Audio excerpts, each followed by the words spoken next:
That's a great question. That's a great question. Great question. That is a really excellent question. And this is where, it gets a little bit harder. Absolutely. It is a great question, and it's one that has real relevance. Good questions, hard questions, even surprising questions. We ask all of them on the Metro. What question do you have for Robin and Tia? Let us know. Go to the WDET mobile app on your phone, hit open mic, and let us know your name, city, and the question you think we should be asking.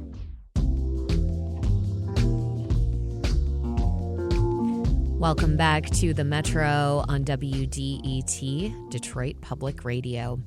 I'm Robin Vincent.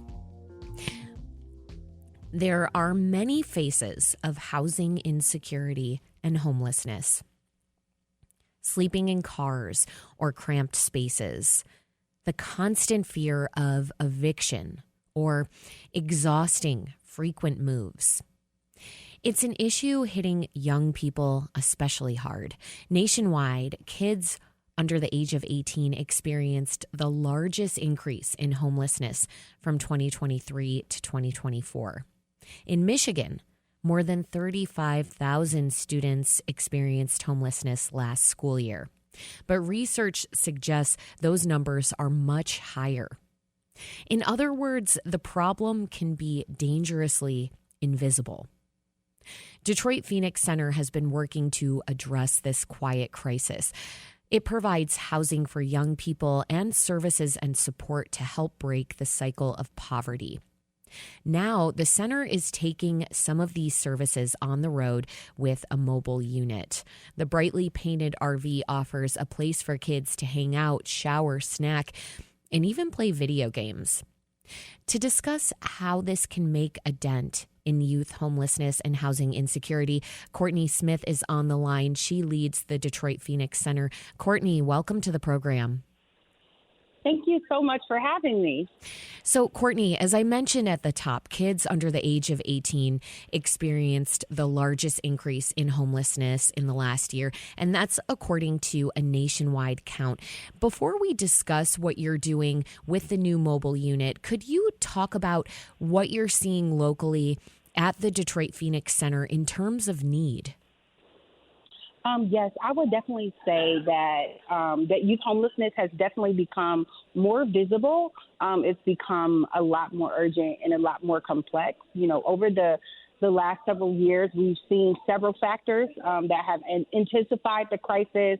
I think that we're still beginning to see realize the impact of COVID-19. And so what we're seeing is young people experiencing housing insecurity more with their families, whereas before we were primarily serving young people who were unaccompanied, meaning that they weren't in the physical custody of a parent or guardian. We're also seeing a huge undercount of young people experiencing housing insecurity just because of the stigma, that's associated with housing insecurity in itself. And so we're hoping that the mobile unit will provide a platform for us to lean into early intervention and prevention because the best way to end youth homelessness is to prevent it.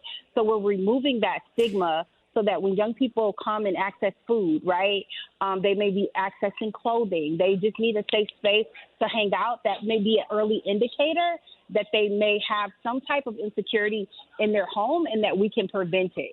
Courtney, before we get into the mobile unit a little bit more as a bridge, I want to explore the problem a little bit more of youth homelessness and housing insecurity. And one thing that you just mentioned is that you were previously seeing more kids who were unaccompanied coming to you. Mm-hmm. And I'm guessing that is because those are kids who've left home because of abusive or unsafe situations. How often is that a factor? That is a factor, but there are other factors such as young people not moving out of the criminal legal system, or aging out of the child welfare system and not really having those social supports, or leaving the university because of the rising cost of college tuition. There are so many different factors, and that's why I say it's so complex, right? Mm-hmm. But yet definitely abuse and neglect is one of those areas where we see young people leaving home. And then could you go back to one of the other things you mentioned, which was COVID-19 and the Yes. cascading effects that has had when it comes to families experiencing homelessness and housing insecurity? Yes, it's a huge challenge with families losing income, right?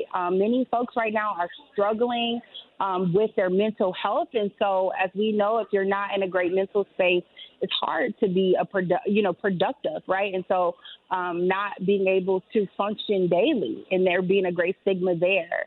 The huge disinvestment in our community, the affordable housing crisis is a big challenge right now that a lot of folks are facing. There's not enough affordable housing in our city. So folks are navigating. They're living doubled up. They're couch surfing. They're just trying to figure out a means to survive. And we can't also not acknowledge the fact that right now, we're in a very tough social political climate where a lot of those social supports are being cut. When you say, Courtney, that this problem has become more visible, is it because the problem has grown so much, or what are the factors you think that are making it more clearly visible? I think that it's become more visible because people, even though there's a huge undercount in the youth homelessness space with folks coming forth and saying that they are experiencing housing insecurity, it's more visible because the shelters are fuller, right? We're seeing more folks taking more advantage of the resources, even though there's still a huge gap. There are a lot of folks taking advantage of the resources. I think that there's been a lot of effort, especially in the school system, to do better with collecting data, right? So we saw last year there were about 2,000 students. Now there have been over 3,000, and that's just because of the efforts that the school systems have taken to partner with community-based organizations such as the Detroit Phoenix Center and many others to be able to identify the students that are experiencing housing insecurity. I think that there has been increased community awareness. I think a lot of people are, and a lot of advocates are being more boisterous. And social media has played a huge role in this by making it more visible with storytelling and things of that nature.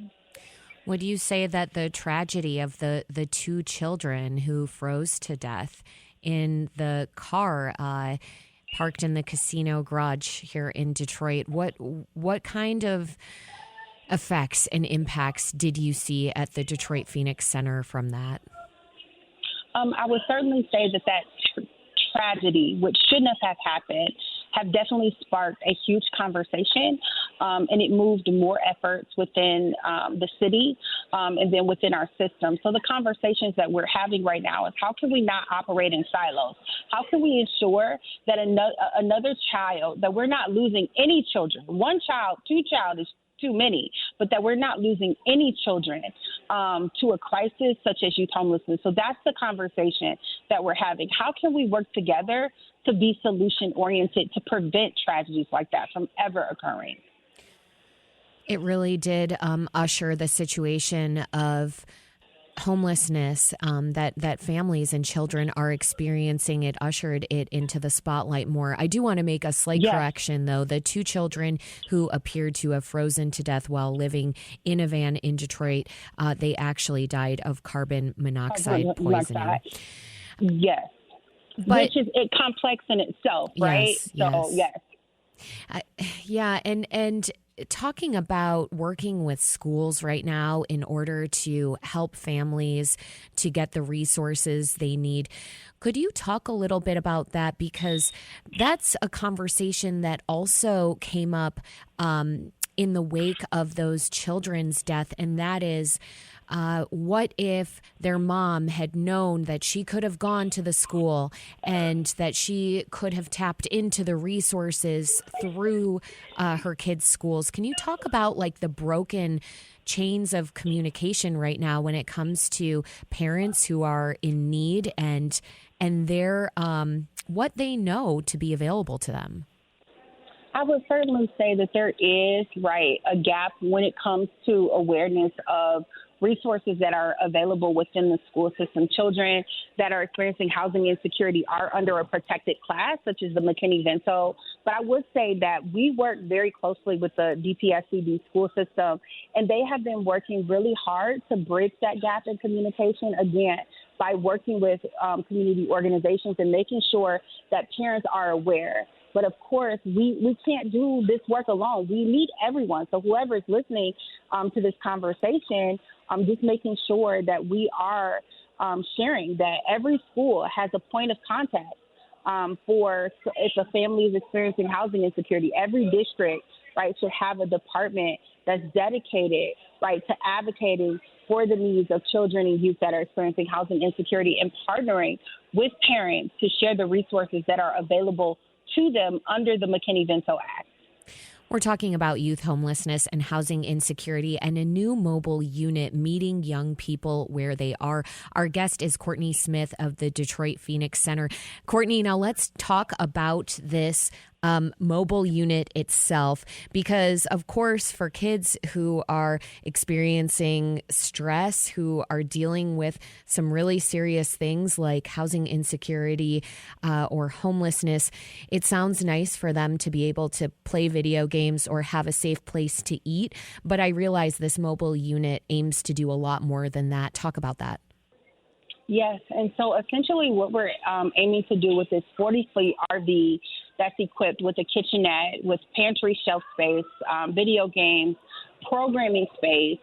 Ultimately, we're looking to literally take hope on the road and to make sure that we're meeting young people right where they are and providing linkages, right, to housing support, providing linkages to mental health support, going right into very high need areas so that young people can see our unit and the stigma, right, of needing support or parents can be removed so they can find it as a safe space and a valuable resource for them.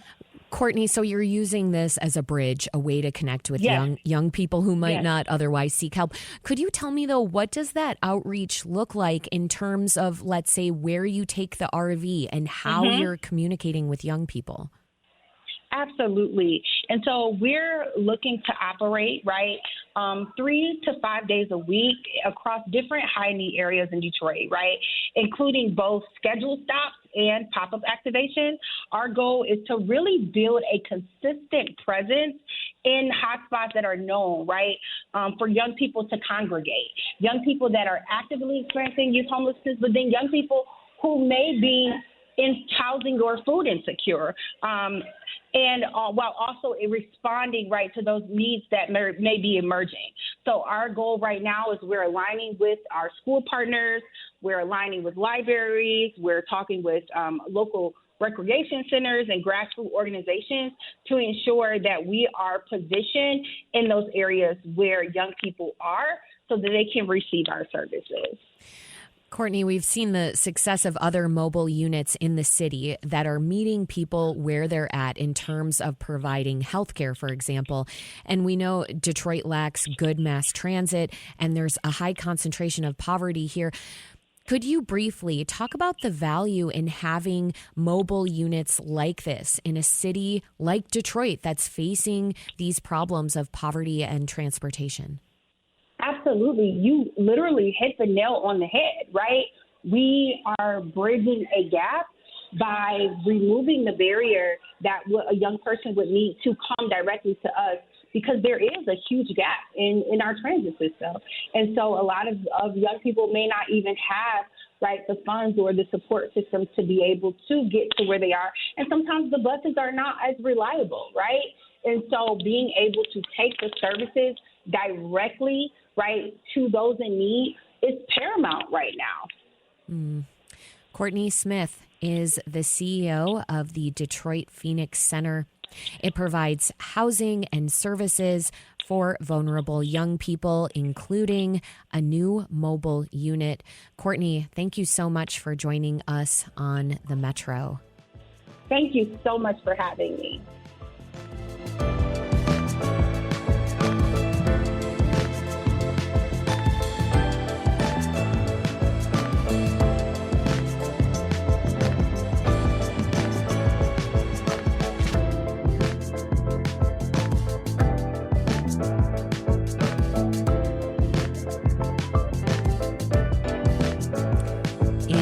sports, the Tigers open a 3-game series against the Rockies.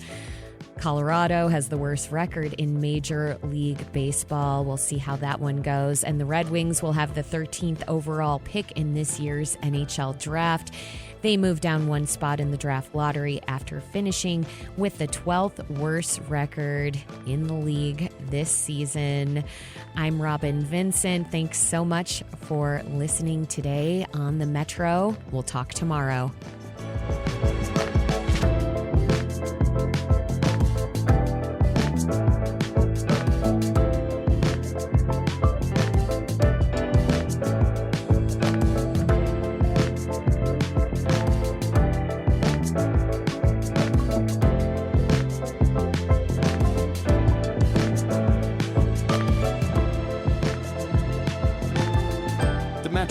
Hosted by Robin Vincent and Tia Graham. The show is produced by Sam Corey, Kerry Jr. II, and Jack Philbrand.